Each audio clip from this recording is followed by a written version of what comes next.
안녕하세요, 곰프로입니다. 오늘 소개해드릴 분이 강원도에서 프랜차이즈를 총 3개를 하셨다고 해요. 술집 2개, 카페 1개. 그런데 이 가게 3개를 1년도 안 돼서 연달아 오픈을 하게 된 거예요. 일단 술집에서 마진이 꽤 괜찮아서 연달아 2개월 새에 술집을 하나 더 오픈하고 또 6개월도 채 지나지 않아서 딸에게 줄 좀 요량으로 카페를 차린 거죠. 이 3개의 수익을 합치면 월 1,000만 원 정도 됐었어요. 낮은 수익이라고 생각할 수 있는데 프로토로 이 정도면 나쁘지 않은 거죠. 뭐 일을 안 하니까요, 거의. 안정적으로 잘 돌아가는 프랜차이즈를 보는 안목도 좀 있었다고 보여지고요. 장사 경험은 전혀 없으셨었다고 했는데 당시 핫했던 프랜차이즈들을 시기상 잘 맞게 오픈을 했던 것 같아요. 이대로 1년 정도만 지속되어도 기반은 다지는 건데 이 메르스가 들이닥치면서 술집 2곳을 다 폐업하게 돼요. 조금 이상하죠. 월 1,000만 원씩 수익이 나던 술집을 이 메르스가 왔다고 해서 이 폐업을 하다니. 그런데 이 사장님이 매장도 잘 안 나가고 젊은 20대 친구한테 점장 역할을 맡겨놨더니 이 돈 관리가 개판이 됐었다고 해요. 처음에만 사장님이 좀 발주 및 기타 여러 사항에 대해서 관리를 하다가 알바 중에 군대 가기 전에 좀 성실한 친구가 눈에 띄어서 이 점장을 맡겼는데 알고 봤더니 월 순수익 한 300만 원, 400만 원은 오픈 때만 잠깐이었고 3개월째부터는 그냥 스쳐 지나가는 돈이었던 거예요. 실제 수익은 100만 원 남짓이었던 거죠.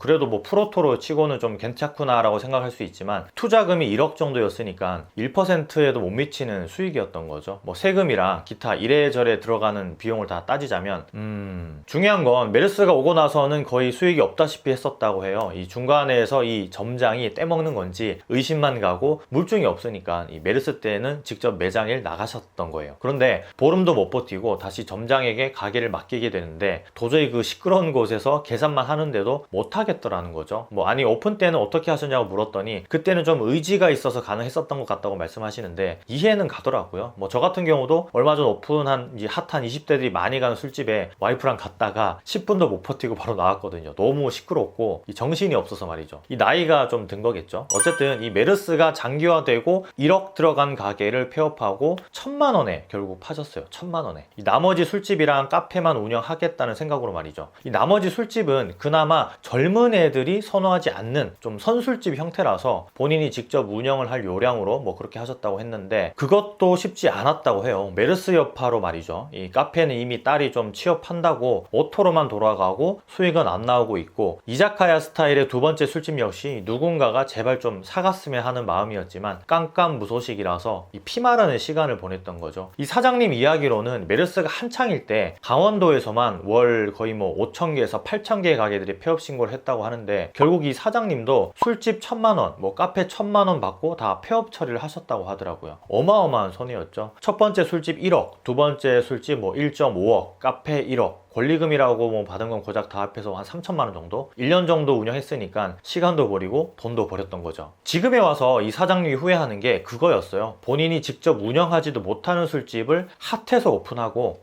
딸이 카페 하고 싶다고 해서 또 오픈하고 아기자기하고 좀 저렴한 이자카야를 직접 할 생각으로 또 오픈하고 그냥 브랜드를 믿는 사업이 하고 싶었던 거였어요. 사업가 소리를 듣고 싶었다고 해요. 브랜드 가게를 여러 개 돌리면서 잘 되면 또 계속 늘려가는 그런 사업가. 그런데 아직도 이 정신을 못 차리신 게 웃으면서 이야기하긴 했지만 끝에 계속 메르스 탓을 하시더라고요. 물론 메르스 때 폐업이 참 많았던 건 사실이에요. 이건 외부적인 악재 요인이라서 사장님 잘못이 아니죠. 다만 제가 이런 이야기를 드릴 수밖에 없었어요. 사장님은 굳이 메르스가 아니었더라도 좀 오래 가진 못했을 거라고 말이죠. 왜냐하면 이 사장빨이 없었으니까요. 사장빨이 그냥 오픈빨, 브랜드빨이었으니까요. 우스운 건 지금 또 핫한 술집 프랜차이즈 가맹 상담을 받아 놓으셨더라고요. 출점 제한이 좀 걸려 있어서 올해 오픈하고 싶었는데 언제가 될지 모르겠다고 하시는데 만약 1월에 오픈을 했으면 어쩔 뻔했을까 싶어요. 지금 이 코로나 사태 때문에 말이죠. 또 장사 망했다고 좀 아마 핑계를 대시겠죠. 사스, 메르스, 김영란법, 세월호, 그 다음에 코로나19 그 외에 이 대내외적인 악재들 참 많았죠. 그럴 때마다 외식 시장도 출렁이고요. 일선에서 가게를 하시는 분들이 이런 경기 체감을 정말 톡톡히 하시는데 물론 악재들로 폐업을 하는 경우도 많아요. 이 손님이 줄기도 하고요. 요즘은 거의 이 3년 주기로 이런 악재가 오는 것 같아요. 그런데 지나고 나면 또 금방 잊어요. 그래서 창업시장은 늘 후끈거리죠. 아무리 외식시장이 침체되었다고는 하지만 창업시장의 열기는 식을 줄 몰라요. 너무나도 편하게 창업을 하니까요. 음식점을 하는데 아무리 프랜차이즈라고 하지만 메뉴 교육을 이틀 만에 끝내요. 하루 만에도 끝내고 아예 메뉴 교육을 안 하는 데도 있어요. 다소 수고스러움이 덜한 술집 안주도 이 메뉴 교육에 3일을 하는데 식당이 하루 만에 교육을 끝내는 곳이 좀 수두룩하죠. 책자만 툭 던져주는 곳도 있고요. 원팩이니까 뭐 데우고 볶고 구워서 나가면 된다고 하면서 말이죠. 그런데 하나같이 그런 음식들은 좀 맛이 덜해요. 실제 프랜차이즈 본사 직원들은 잘 안 먹으려고 해요. 예전에 한번 도시락 브랜드 슈퍼바이저를 우연히 만난 적이 있어요. 이 자사 도시락 먹냐고 그냥 장난삼아 물어봤는데 안 먹는다고 하더라고요. 그것도 절대 말이죠. 뭐 장난으로 물어보고 장난으로 좀 대답했지만 느껴지는 감이라는 게 있잖아요. 물론 질려서 안 먹는 게 크겠죠. 제가 예전에도 한번 말씀드린 적이 있죠. 멕시칸 치킨 점주님이 처갓집 치킨 배달시키고 이 처갓집 사장님이 멕시칸 배달시키는 모습을 좀 종종 볼 수 있었다고 말이죠. 그런데 적어도 내가 만든 건 당당하게 맛있게 먹을 정도로는 만들어야 되는 거예요. 그게 꼭 사장이라서가 아니라 회사 직원이라도 당당하게 우리 도시락 맛있다라고 할 정도로는 이야기할 수 있어야 되는 거죠. 뭐 자주 먹는다고 이야기도 하고요. 재밌는 건 메뉴 교육을 하루만 하든 아예 메뉴 교육을 안 하는 프랜차이즈든 또 장사가 겁나 잘 되는 매장들이 있어요. 심지어 저도 먹어보고는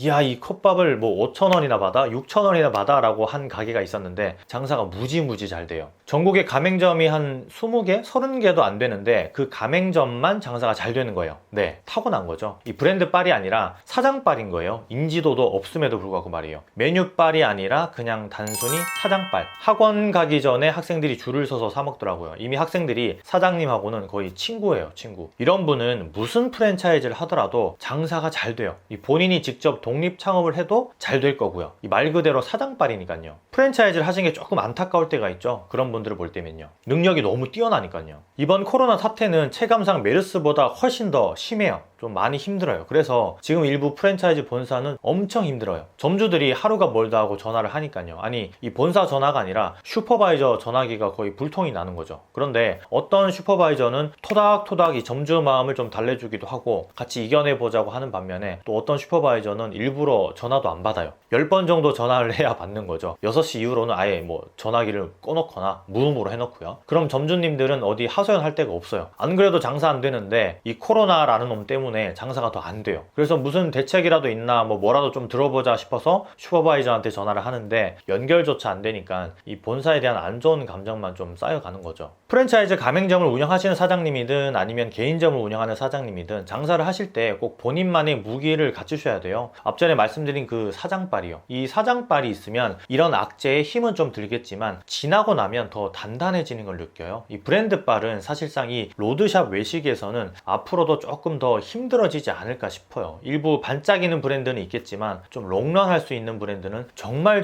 잘 알아보고 창업을 하셔야 된다는 거예요. 아까 소개해드린 강원도 사장님이 왜 자꾸 본인이 이 돌고 돌아서 유행하는 이 반짝이는 월 1,000만원에서 뭐 2,000만원씩 벌 수 있는 그런 아이템을 계속 보는지 모르겠다고 하시는데 당연한 거예요. 사람이면 당연히 돈을 많이 벌 수 있는 걸 하고 싶은 거죠. 그러다 보면 유행 아이템을 좀 따라가야 하는 거고요. 뭐 이것도 잘하시는 분이 따로 있어요. 단 그러기 전에 이 사장빨을 좀 키워야 한다는 거. 언제까지 딱 벌고 넘기던가 아니면 다점포 점주로 좀 계획 있게 그 상권을 아예 잡아먹던가. 이 사장빨로 말이죠. 사장빨. 브랜드빨이 아니라. 코로나 때문에 힘든 건 사실이지만 이 기회에 사장빨을 좀 키우는 계기를 만드셨으면 좋겠어요. 메르스 때도 그런 사장님들이 있었어요. 내공을 착실히 다지는 기간으로 썼다는 거예요. 일부러 좀 도도 닦는데 이럴 때 내공이라도 쌓아야죠. 힘든 시기 잘 이겨내셨으면 좋겠어요. 이럴 때일수록 가게 좀 더 일찍 나가서 뭐 거미줄이라도 하나 더 없애고 소변기 오줌때라도 벗기면 좀 어떨까 싶어요. 별거 아닌 것 같지만 이상하게 묵은 때를 좀 벗기면 마음속의 때까지, 마음속의 근심까지 벗겨지니까요.